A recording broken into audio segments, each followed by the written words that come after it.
Hi there, my name's Debbie Stapleton and I'm an astrologer, and I'm starting a new YouTube channel.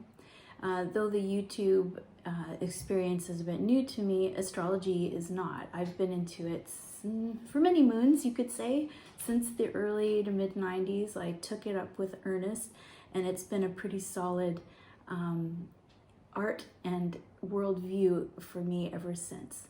I feel like astrology can help create meaning in our lives, help us to understand where we are on our path as our soul evolves and goes on its journey. And it can be really helpful to know what's going on with the planets in the greater sense of the cosmic weather, the cosmic seasons, and how that can have an effect on what's going on Earth, what's going on for humanity, and what the general quality of time is that we are going through. It can help to contextualize it and explain it, and also to know that we can be located in all of this, in this larger sense of cosmic seasons that come and go. So I thought it would be nice to start a weekly forecast, publishing it every Monday. My own rising sign is Cancer, which is ruled or connected to the moon. So Monday traditionally is the moon's day. So I thought that could be a nice way to look ahead at the cosmic weather. And now more than ever, I think it's important to understand what's going on cosmically, because as we know, 2020 has been pretty intense. There's been a lot going on in the world, to say the least, and that's trickling down into our personal lives, having an impact on our emotions, things that we're trying to bring to life and work and take care of in our personal lives. So having a bit of a weekly, monthly, yearly look ahead at the astro weather, the movement of the planets, can place us in all that, give us some context, and also let us know when some of the difficult passages are coming up so we can prepare for them, and also know when some of those difficult passages are coming to an end, because everything eventually does. The only way out is through, as they say, and we learn some lessons along the way. And also along the way, there's great opportunities that come up as well within the cosmic weather. 2020 is rough, but there are moments. There's these little moments of nectar and gifts of insight, and that we can prepare for and take advantage of too. So I'm hoping in the weekly forecast we can look ahead and see what's coming up and kind of plan our lives or brace ourselves if need be. And it could be a fun way to check in and tune in together. So, it is really important, however, if you really want to know how all of this stuff is working out for you and what it means for you personally, it's always best to have a really good solid reading with an astrologer. And because I can give you like a general forecast of what's happening, and it may or may not apply to you. It's uncanny how bang on it can be, but depending on what's going on in our own personal birth charts, some of these things can have really powerful impacts and some not so much, and yet the person next to us is having a completely different subjective experience. So having a reading with an astrologer can be a really good way to account for that. So if you enjoy these forecasts, and if you like the way that I talk about astrology, I also do chart readings. So get in touch, I'll post my links. And I also teach classes from time to time. So I also hope to have some educational videos included on this channel in addition to the forecasts. And I also know some pretty cool astrologers, so I think it'd be really fun to have some conversations with these folks along the way. That is, if I don't get too shy and I don't continue this channel. So we'll see if it lasts. I hope it does. I'm stepping out here, out of my comfort zone into my growth zone, and I think that a lot of us are feeling a bit of a growth edge this year. And the astrology, knowing what's going on, I think it can help, as I say, account for that, contextualize things, and help us to create some meaning in all of this. So let's get started. I made some notes. My moon is Virgo, if that is in Virgo, if that means anything to you. And notes and lists are very important to me, but I often go off script. So here we go. We should, before we start on Monday, September the 7th, we should do a little bit of review of what happened over the weekend. There were some pretty important shifts that are going to affect the quality of time and the feeling and the general vibe in the air, and shift the focus of awareness in some different directions. So on Saturday, September the 5th, Mercury, the planet of messages, communications, and also the flow of ideas and currency and markets to some extent, this planet left Virgo, where it was quite powerful. It got Virgo season off to a really strong start, organizing, analyzing, getting our healthcare routines back online, maybe getting back to our studies, back to school to some extent in the ways that we need to do it now with all of the social distancing, of course. Mercury went into Libra. So Libra is an air sign, and air signs are associated with, the intellect, being very social. Libra is ruled by the planet Venus, so it's a sign about forming connections and creating balance. The symbol of Libra is like a little scale, so there's some ancient stories behind how that symbol came to be, but in general it means that Libra is a sign that has a very Venusian quality. It wants to create connection, understanding, and equanimity.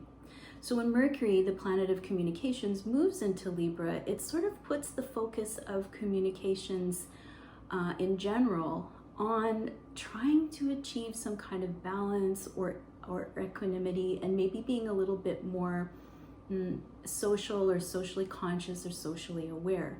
Now, of course, all of that's happening all the time anyway. It just brings it a little bit more into the center of our communications. So Mercury will be in Libra until September 27th, till the end of the month. Mercury moves very quickly through the signs. But the interesting thing about it is Mercury is going to go back into Libra on October 27th, because in between September and October, Mercury is going to enter another sign. It's going to enter Scorpio, and then it's going to go retrograde and come all the way back to Libra. So retrogrades, we can maybe talk about those in more detail in another video. But in general, when a retrograde season with a planet occurs, it's good to know if there's going to be a revisiting of sorts. So we're entering Libra now.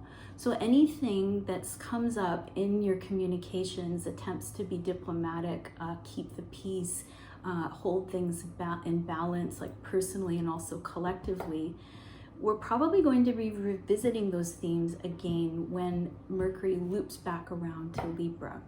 So just to highlight that, it left Virgo, it's entered Libra. There's a little bit of a shift, an elemental shift and an elemental focus on the quality of the tone and time when it comes to our communications. And then on Sunday, we had another shift. We had Leo, Venus moving into Leo, and Venus had been in Cancer for some time, the nurturing water sign of mothering and protection. And Leo is a very passionate fire sign. It's very bold. It's connected to the heart and courage and nobility. So Venus, as I mentioned, rules over Libra, and it is that planet of creating connections, cohesion in our life. Venus brings a lot of beautiful things our way, food, prosperity, fashion, art, love, sexual expression and attraction, all of those lovely things. So it's a little bit more of an active Venus energy. It's a bit more passionate and dramatic, and it links up with that Mercury in Libra in an interesting way. So yeah, I think we might kind of notice that things shift away from this kind of raw vulnerability, very raw emotive kind of focus in our relationships and our love expressions, and enter something a little bit more kind of inspired, maybe a little bit impulsive, maybe a little bit immediate when Venus shifts into Leo. And Venus will be in Leo until October 27th. And that's kind of interesting because that's when later on Mercury is going to return to Libra, but more on that later. And then on Sunday in the afternoon, we had another shift. We had the moon move into Taurus, its sign of exaltation, another sign ruled by Venus. So the moon moves even faster than Mercury through the signs. It takes only about 2.5 days to sort of slip through a sign.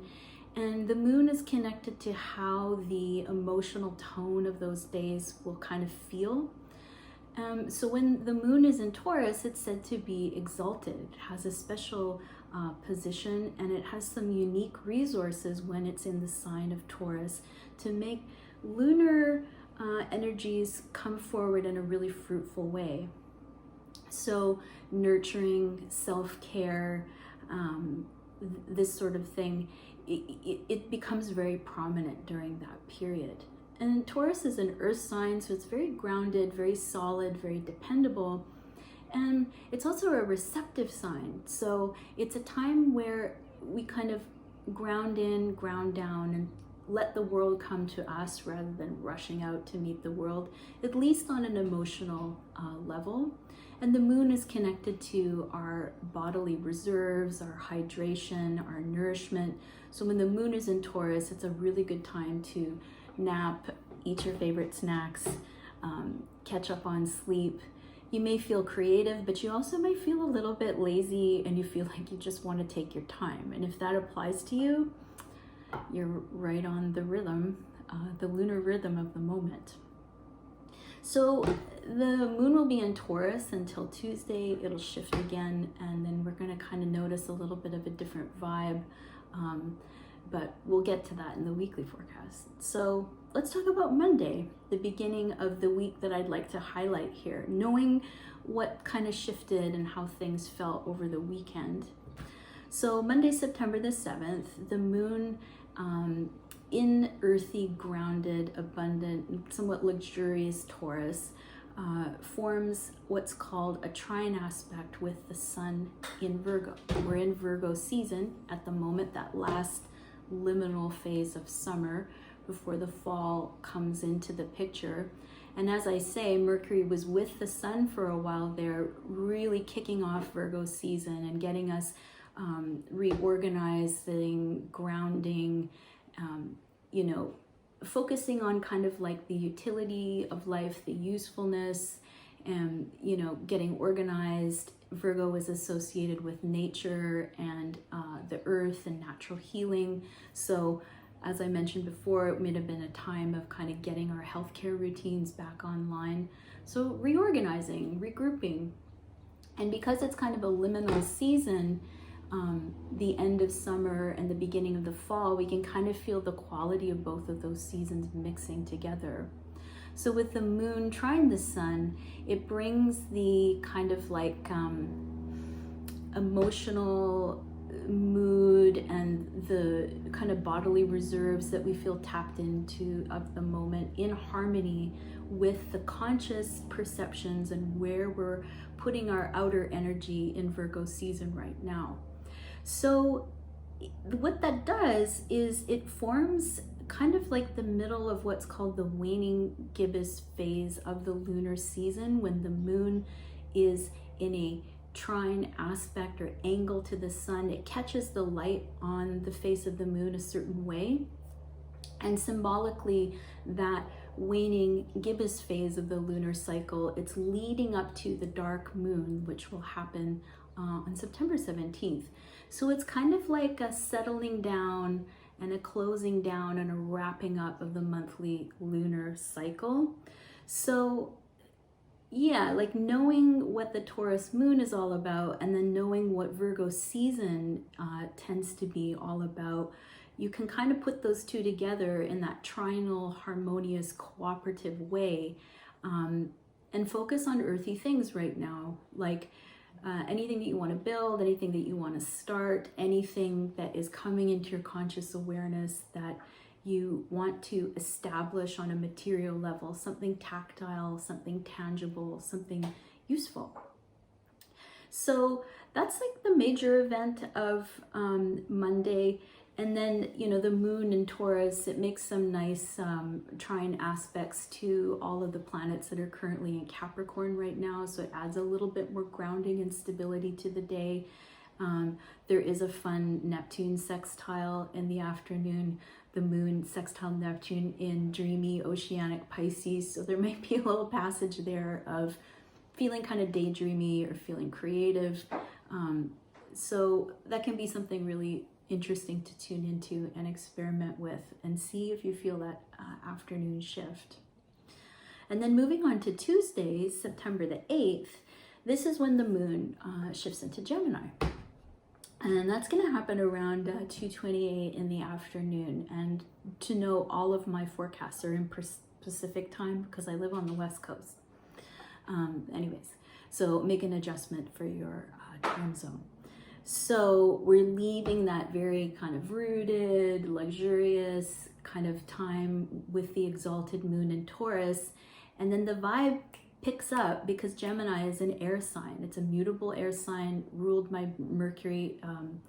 And it kind of takes the mood of the moment and makes it feel a little bit more dispersive, a little bit more active.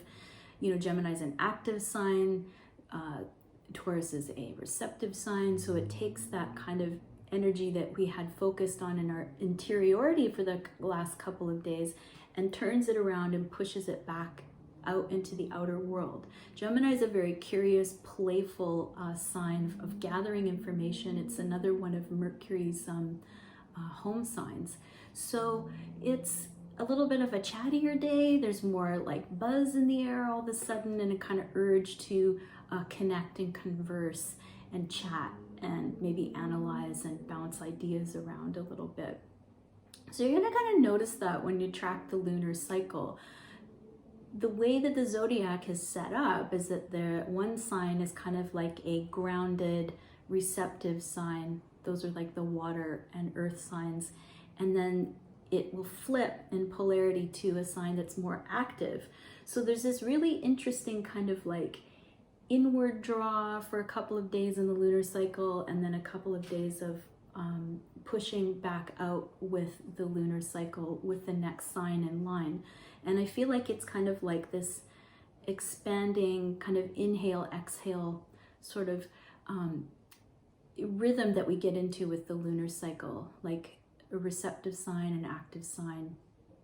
Anyway, just a thought. So I don't know if it's just because I'm Cancer rising, I feel like I'm quite tuned into the moon. So that's my experience, but you can play around with that a little bit and see if that applies to you. So then there's like a nice little aspect in the evening between that chatty, curious, active Gemini moon. It forms a sextile aspect with Venus that just slipped into, you know, passionate and bold Leo.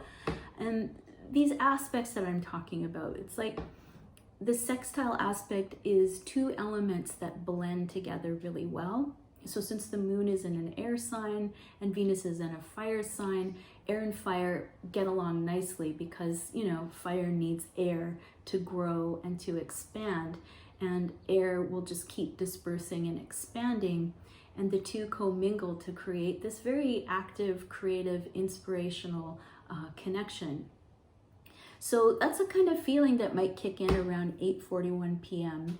on Tuesday evening. So if you're feeling a little bit more lively, chatty, inspired, creative, and maybe a little bit romantic because Venus is involved, and maybe a bit affectionate, you might want to reach out and, you know, explore touch and closeness and express how you're feeling.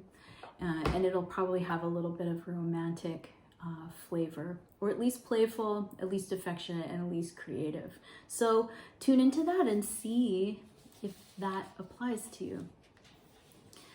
Then on Wednesday, September the 9th, that's Mercury's day of the week, we have the Sun in Virgo trine Jupiter in Capricorn. And now remember, that's that Sun in Virgo, we're in Virgo season, and Virgo season is all about that, that time of regrouping, reorganizing, grounding, tending, learning, analyzing, all of that purposeful activity of Virgo season.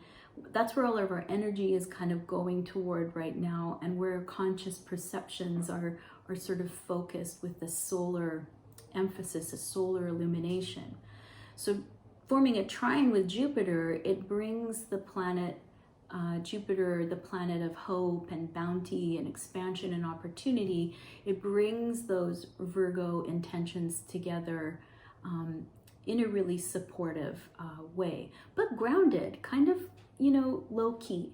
Jupiter has been in Capricorn all year, and Capricorn's a bit of a frugal, sensible, and sober sign ruled by stern Saturn, who teaches us some of our harder lessons, necessary lessons, but they can feel a little heavy. So Jupiter tends to want to be kind of like a hot air balloon, so to speak, really wants to blow up and expand and bring a lot of joy and faith and optimism into our lives.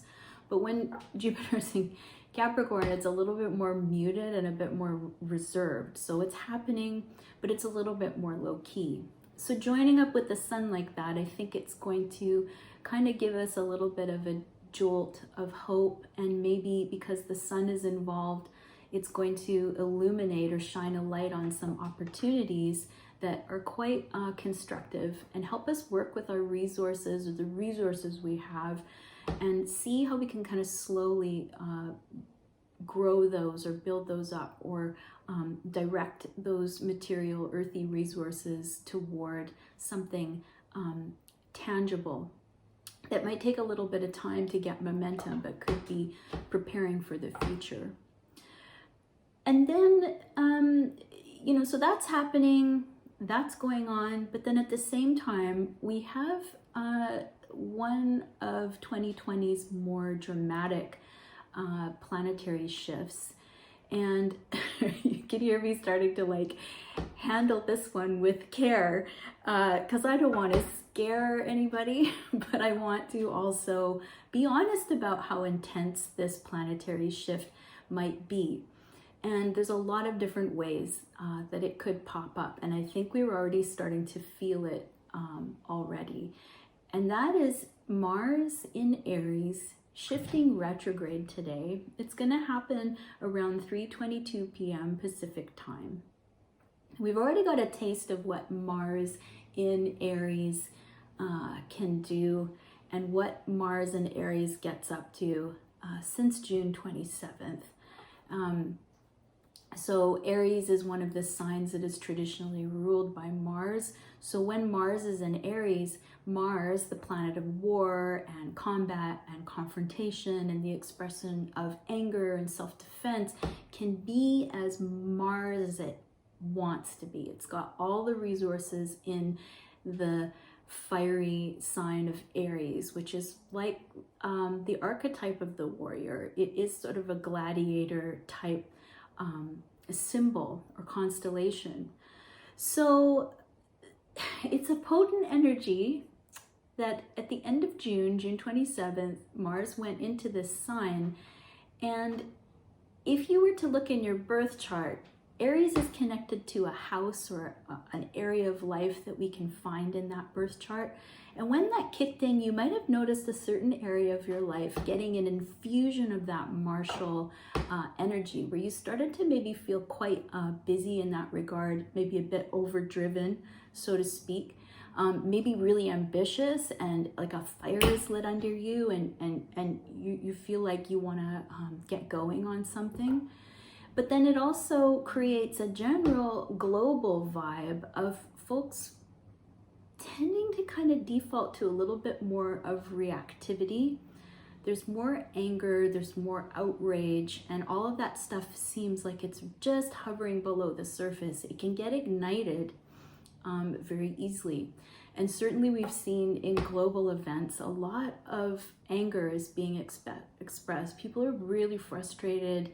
There's a lot of social injustice going on. There's a lot of inequities that are happening that I think we know that they've been happening for a long time, but it's gotten to the breaking point, the boiling point, whatever way you want to describe it. And a lot of this anger is really necessary. People are in pain. They're quite frustrated. We've been locked down. Our resources are dwindling. We don't feel connected, and we don't feel like the law is on our side. And we don't think that things are going quite well or quite fair in general. And some people are further down the chain of how badly this storm is coming together to create difficulty in people's lives. So I think that Mars in Aries is symbolizing that quality of time that we're into, where all of that stuff has come up to the surface. It's going on in society. It's even affecting the weather, with the forest fires raging, global heat. Mars was traditionally seen as a very hot and dry planet. So when it's in a fire sign or a sign where it has a lot of power, we can see a lot of hot and dry conditions on the planet. There's even astrologers who are talking about Mars and Aries and its connection to the virus that's spreading, because Mars is connected to our body's immunity. So there's a theme there, and that's a whole topic we can talk about in another video. So anyways, I'm painting this picture here. You can see that there's some strengths and advantages to this potent Mars placement, but then we can also see the way that it can become quite excessive. And unfortunately, Mars is going to be in Aries until the beginning of 2021, until January. So we've got a few months to go with all of this overdriven, hardworking, and also hot button, cosmic weather, and the way that that's presenting on Earth for everyone. So the retrograde, back to that. Planets go retrograde, at least they appear to, from our vantage point on Earth, move backwards on their journey around the sun. That's an astronomical phenomena. They're not really doing that, but it looks that way. And classically, astrologers of the old world saw that as an omen that something about what that planet is trying to do or work or bring about in life on Earth gets delayed and subverted and slowed down. Sometimes that retrograde is very subtle depending on the planet, but because Mars is such a hot and volatile planet, that pulling back or that drawing on the reins of Mars, it's very frustrating. It's almost like trying to put a pot lid on a really boiling pot, and you know how that's gonna go. You need to turn down the heat. Trying to clamp down a pot lid is not going to solve the problem long term. So I kind of feel like that's what that retrograde is like. It's like trying to pull Mars back on its path and turn Mars around and rein it in. But I feel like it's just like spring loading Mars, like pulling it back on a slingshot, so to speak. So that then later in the year it goes forward again, we'll feel that propulsion in a really big way. So Mars is going retrograde, as I said, September the 9th, on Mercury's day at 3:22 p.m. And from this point, we might start to notice that we have to backtrack a little bit, and any progress that we feel like we've been making since Mars went into Aries on the 27th of June, that's another retrograde theme, backtracking, redoing, rechecking.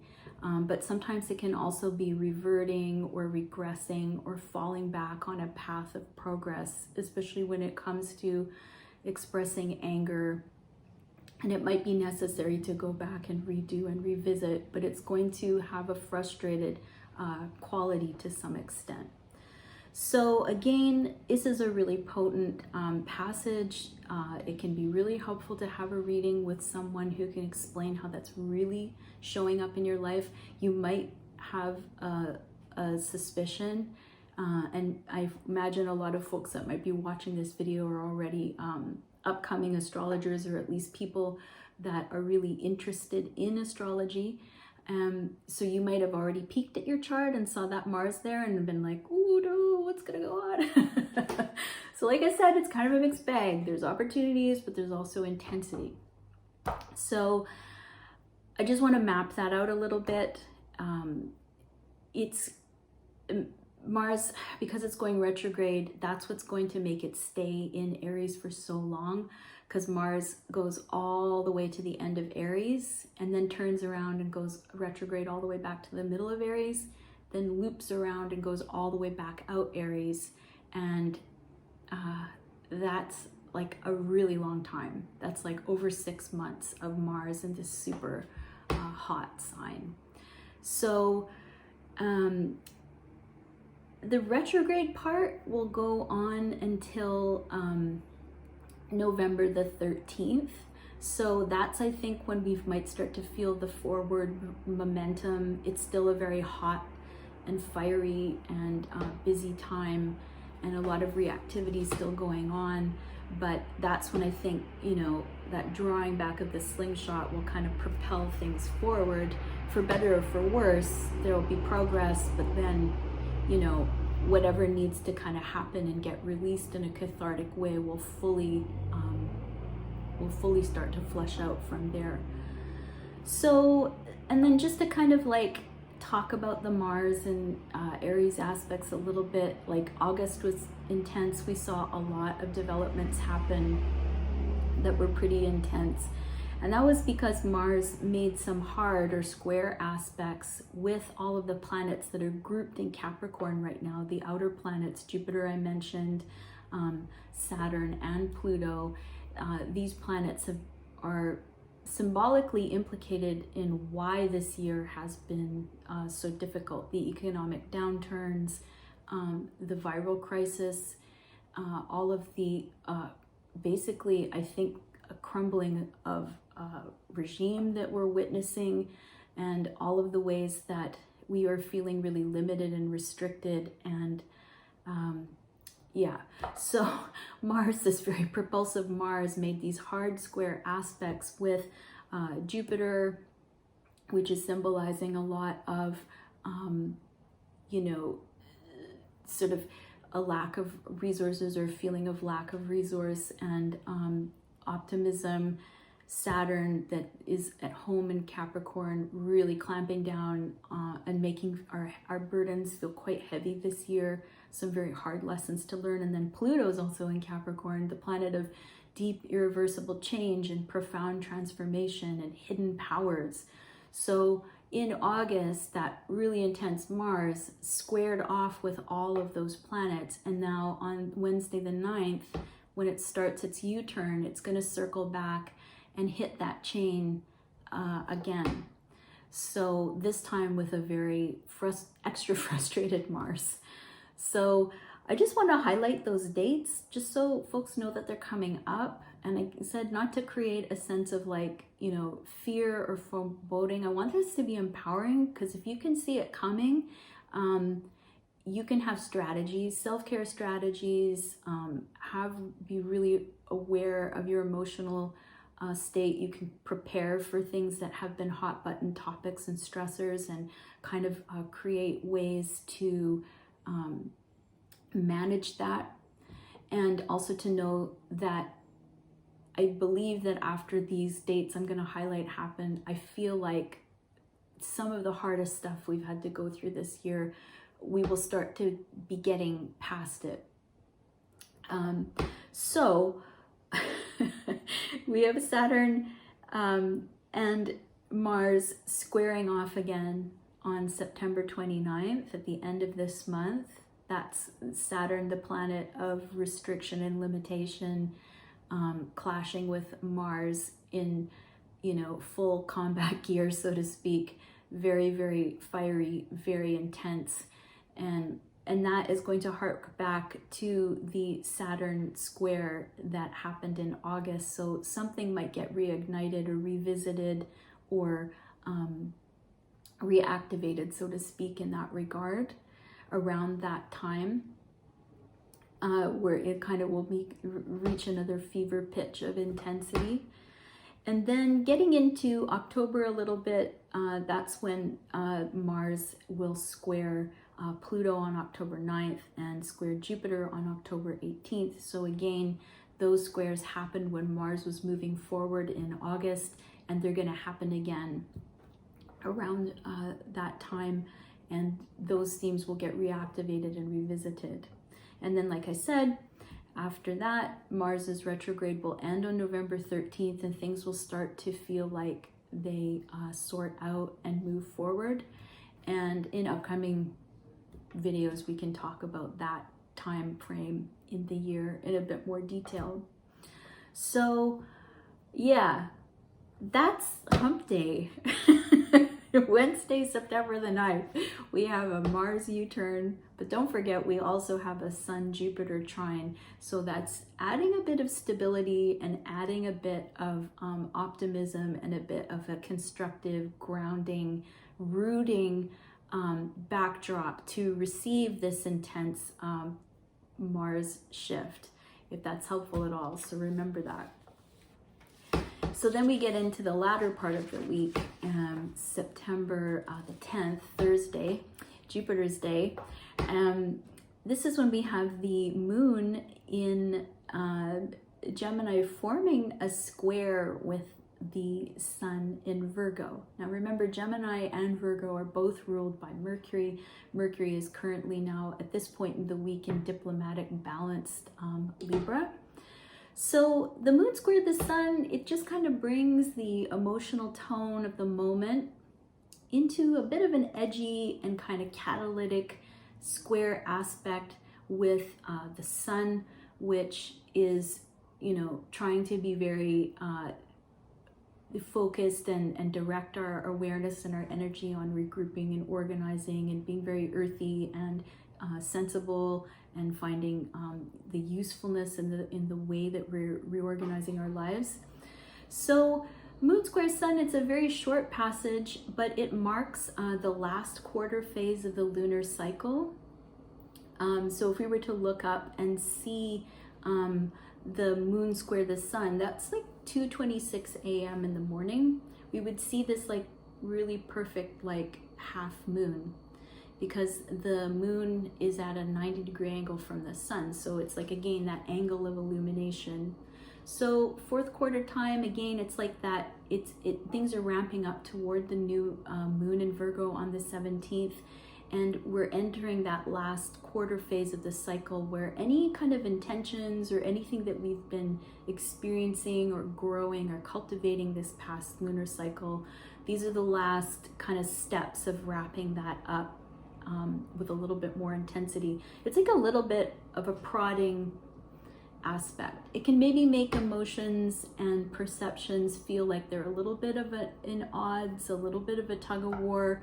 But the fact that the moon is in Gemini and the sun is in Virgo, and they're both ruled over by Mercury in a pretty harmonious sign, there's a bit of an edgy aspect, a little bit of a catalytic friction, a little bit of a light fire under the bottom, but I think it's in general kind of harmonious and unified, because at very least that Mercury connects them both. It's just two very different kind of Mercury ways of being. Like Gemini is just that very sparkly, curious, energetic, dispersive way of being mercurial. And Virgo is that earthy, grounded, earthy mastery way of wielding mercurial energy, if that makes sense. And then later in the afternoon, we have Mercury in Libra forming an oppositional aspect with Chiron that's currently in Aries. Chiron is the asteroid of healing, named after the centaur that was a great teacher herbalist, musician, mentor from the old mythologies. So Chiron suffered a wound in the old stories that could not be healed, because if I'm correct, it was an immortal being, so he was suffering a wound that was never could be healed, that was like ongoing. So the Chiron placement in one's birth chart shows, you know, depending on what sign and even what house it's in, it shows an area of life where we may have experienced wounding, or we carry a sense of wounding that is never fully resolved in our lifetime, but continuing to tend to that wound opens us up to a higher capacity for empathy and compassion, and even for our own self-care. I'm reminded of a sort of like it's like a Chinese medicine proverb, and of course I can't remember where I located it, but I find the sentiment really inspiring. And it's, I think it was no disease, short life; one disease, long life. So this idea is, if you never get sick, you might sort of feel like you're invincible and you don't really take good care of yourself, and you could kind of run yourself into the ground and take your life and your health for granted. Whereas I think, you know, if we come in contact with times when we're not well, or if any of us have had a chronic illness, it teaches us about to not take our health for granted, or our lives for that matter, and we have to really learn the art of caring for and mending that chronic illness, and also chronic emotional things like traumas that we carry, this sort of thing. Having a feeling that they may not 100% be resolved, but they inform who we are, how we've become, and what we've learned about the world. So Chiron in Aries, you know, now that Mars is there too, it's really heating up this idea of the collective wound, or the collective wounding, or the ongoing wounds that we carry as a society. And Aries is a sign of the individual, self-authority. You know, it's the sign that kicks off spring, so it's got a very initiatory type of energy, the fire of the beginning, and the inspiration and vitality of life. So it's a wounding linked to a sense of the individual, or individual authority. And it could even be something about finding meaning, or meaning for the self. And I feel like that's a pretty big theme in society right now. That again, it's sounding like this is probably going to have to be a video unto itself. But I just feel like Mars being near that Chiron placement is really exacerbating and making us aware of the raw pain of our ongoing wounds, emotionally, physically. So Mercury in Libra forming an opposition highlights Chiron by way of a polarity, where it brings the diplomatic discussions of our time, the ways that we're trying to kind of find understanding and balance and equanimity in our communications. And it brings it into this like kind of conversational related polarity with Chiron and Aries, talking about the wound of the self. And I feel like it kind of holds that in balance, and it opens up the conversation and shows like maybe how we're, with Mercury, trying to find the words to describe or locate what that Chiron and Aries experience is like. And so that has collective implications, but if you were to look in your birth chart again, as I say, it could highlight how that's trickling down and affecting you personally. So it's an interesting one, and you can see for yourself if you notice any news that pops up around you in the world that seems to hold the symbolism or of that Mercury in Libra and Chiron and Aries polarity, or if there's some shift in your own awareness or the way that you're reaching for understanding or to describe your experience that pops up Thursday afternoon. And then Friday, September 11th, we have another lunar shift. The moon moves out of chatty, sparkly, magical Gemini into its home sign of Cancer, where it's kind of like when the moon is in Taurus, it can be really bountiful and fruitful and nurturing and grounding. Then when it goes into Cancer, its home sign, it is really especially potent. It's a couple of days where the emotional tone becomes very raw and very open and vulnerable. It is another receptive sign. So many of us might feel an instinct to withdraw or go in or be a little bit private, be with our feelings. That's my rising sign. So I find when the moon goes into Cancer, I might just cry about something. It can be like a time of emotional expression or emotional release, or at least heightened emotional awareness, and even intuition. It can make the kind of intuitive, soulful, psychic forces a little bit more alive, and we feel like they're a bit more present and a bit easier to access, especially folks that are big water sign people with their chart makeup and earth sign as well, that blends with water quite nicely in a collaborative way. So, and then, in the later afternoon, we have the sun in Virgo forming another interesting polarity, another interesting opposition, and this is with the planet Neptune, that is one of the modern planets. It's way out beyond Saturn, and it seems to signify ideas of collective unconscious, transcendence, the dream world, the world of illusions, and all of that can be really beautiful for creativity or tuning into our dreamscape or a meditative state. But it can also be the realm of where we slip into to escape reality, or where we might come in contact with like addictive behaviors that are ways of managing pain, but kind of take us out of our regular everyday life and numb us out, or sort of dull or distract us with daydreams and reveries. All of these things are a really important part of life. They can really inform our soul growth and our creative processes. But if we get lost in the Neptunian too long, it can be very disorienting, and it can be really difficult to bring it back around into our, help us integrate back into our day-to-day experience.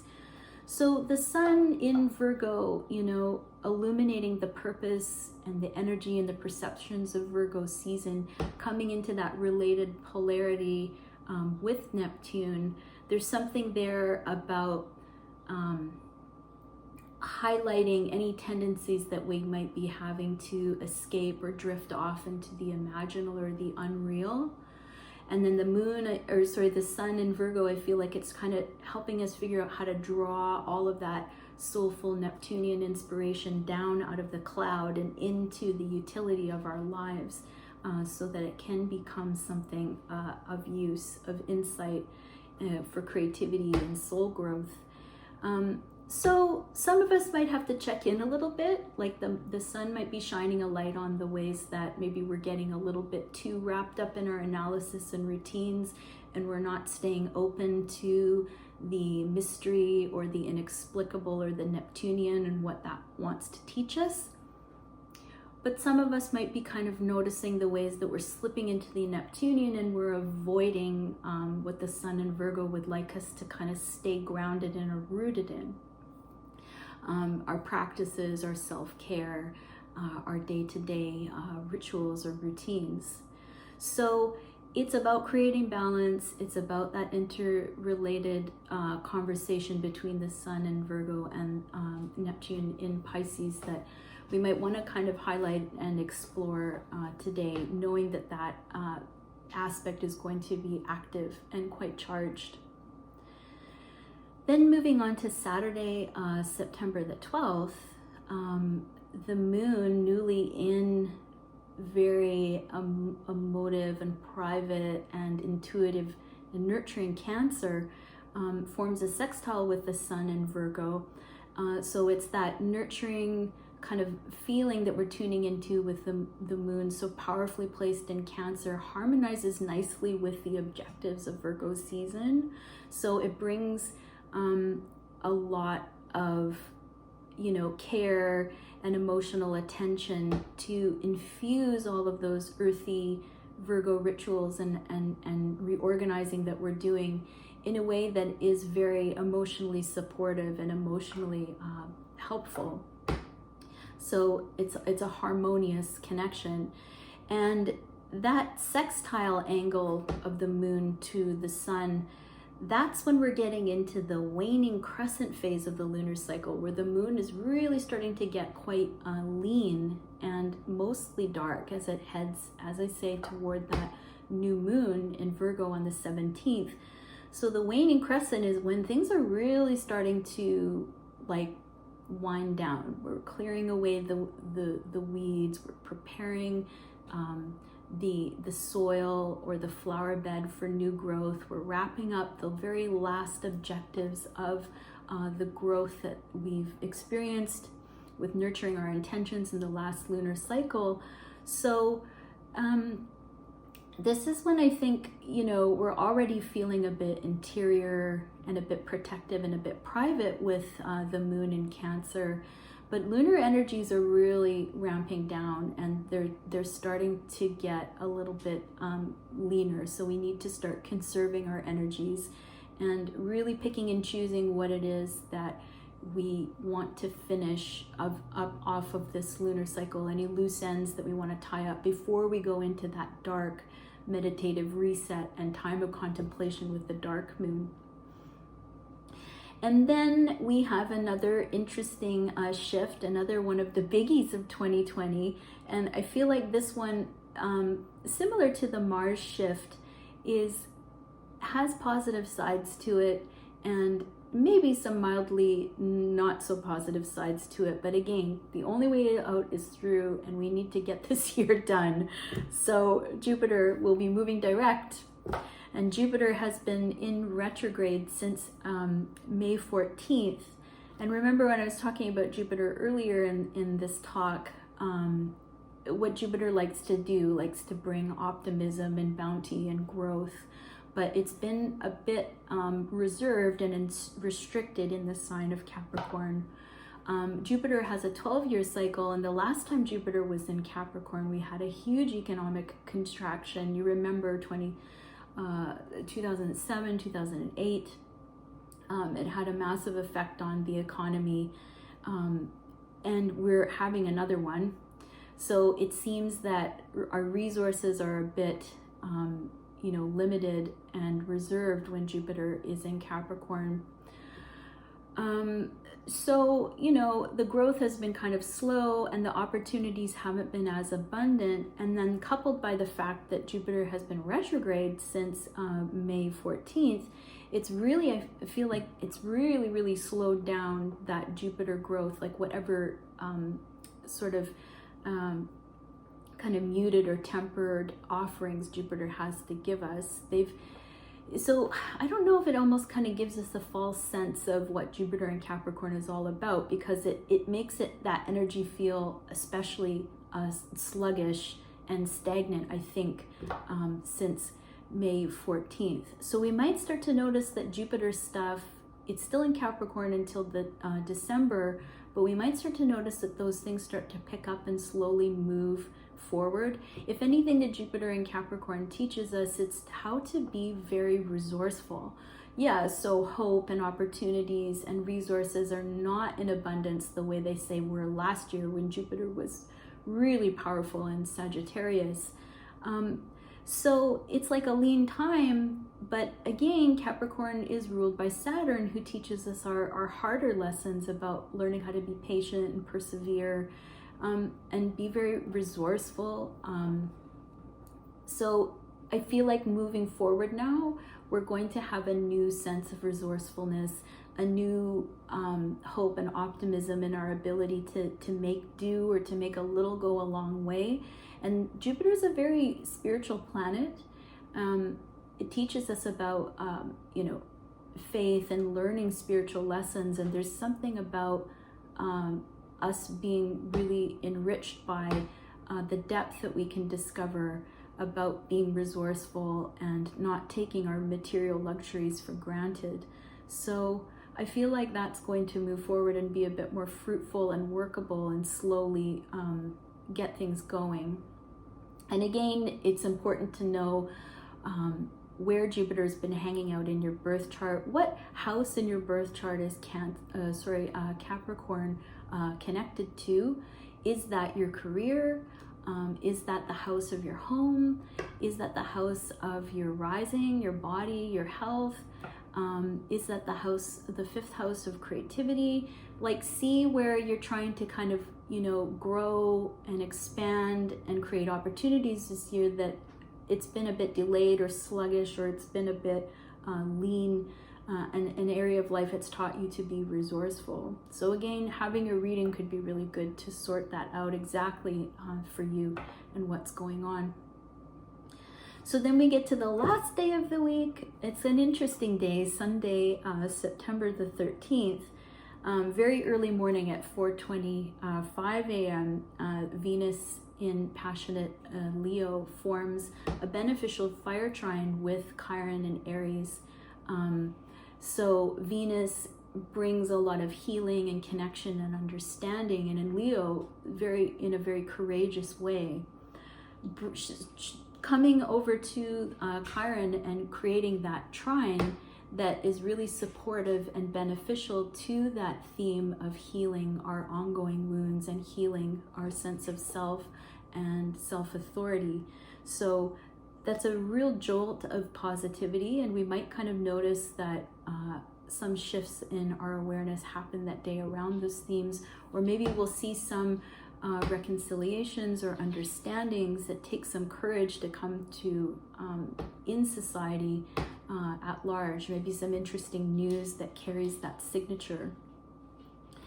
And then remember, the moon is still in Cancer, so the vibe is, again, it's very raw, very emotive, very vulnerable. So it's worth mentioning that very early morning on Sunday the 13th at 5:05 a.m., that very raw, emotive Cancerian moon forms an edgy square aspect with that pretty touchy, kind of volatile Mars energy. Now the moon's transits, they only last a couple of hours because, like I said, the moon moves really quickly. So we might notice that morning some kind of painful, kind of raw edges that we come up against in our emotional expression. There might be moments where we feel a bit temperamental or a bit reactive, or it's easy to push our buttons, or we accidentally push the buttons of someone else. I just want to highlight that. It may or may not be relevant to you, but something might pop up. So take a little bit of care, take a deep breath, give each other some space, and regroup a little bit later on if something kind of potent flares up. Because remember, Venus is forming that trine with Chiron, so something about our wounding and our wounding of sense of self in the collective and in our own personal lives is going to be on the surface in a positive way. I think growth and healing will be happening, but that's a sign that something kind of edgy might pop up. And it's also worth noting at this point, that's the last aspect that the moon will make before changing signs again, that square to Mars.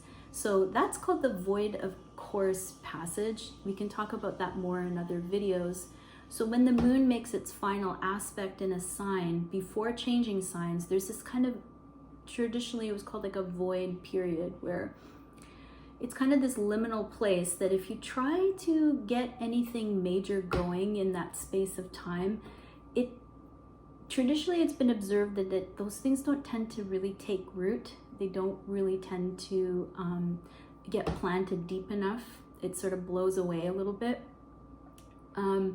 So knowing that some edgy emotional stuff might come up for some of us that morning, we're probably not really going to be in the best emotional state to be making some, resolute decision about a new business plan or signing important papers, unless an emergency comes up and you have to do something in the moment. just wait, because a few hours later at 8:32 a.m., that's when the moon actually makes its shift and the moon void of course ends. So those are some very early morning hours, and I don't think, you know, for the most of us, anything of major significance will be happening in that void of course passage, but it can be good to know.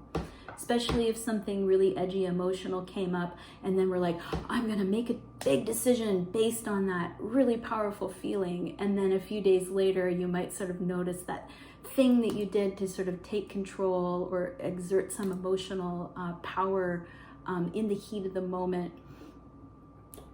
Maybe it kind of led you astray, and something that you were hoping was gonna stick didn't end up sticking. But again, experiment with it, tune in and see if that actually applies to you, because remember, it could depend on what is going on in your birth chart, but traditionally for everyone, the moon void of course passage, it's a good time to not start anything important until the moon changes signs again. And then the moon does change signs 8:32 a.m. on Sunday morning, the day of the sun. The moon moves into the sign of the sun, into Leo, to join Venus eventually in a perfect conjunction that day. So all of that, you know, raw, sensitive, private, nurturing, lunar kind of feeling that we were experiencing for a couple of days with the moon in Cancer, the vibe changes again, and we shift back into that outer active awareness of the emotions becoming a little bit more heated up, a little bit more impulsive, a little bit more immediate, a little bit more maybe dramatic or theatrical, maybe kind of inspired. And then at night at 11:53 p.m., the moon and Venus come together in a conjunction in Leo. And the moon is very nurturing and Venus is very loving and connective. So that could be a really, really sweet passage where some of us might be feeling really affectionate, very loving, maybe having the courage to express loving feelings, maybe a bolt of inspiration. Venus is connected to art and art making, so something beautiful might happen, or at least an inspiration to pick something up in the morning that comes up then. Or maybe you're seized by the muse and you have to stay up all night and do something creative with that energy. See if anything comes up for you.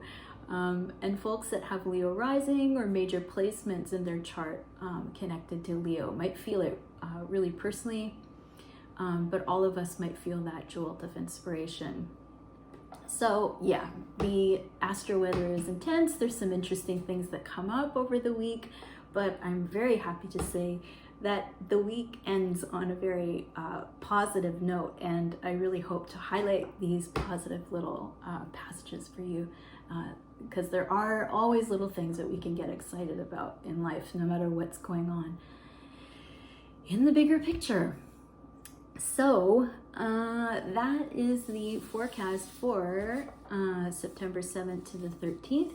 And I'll tune back in for next Monday to give you the update of the upcoming week.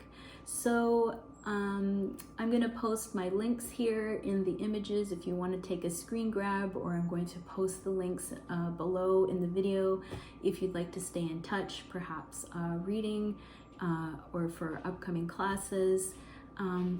Yeah, so it was nice to connect with you, and hope you enjoyed the forecast. We'll see you soon.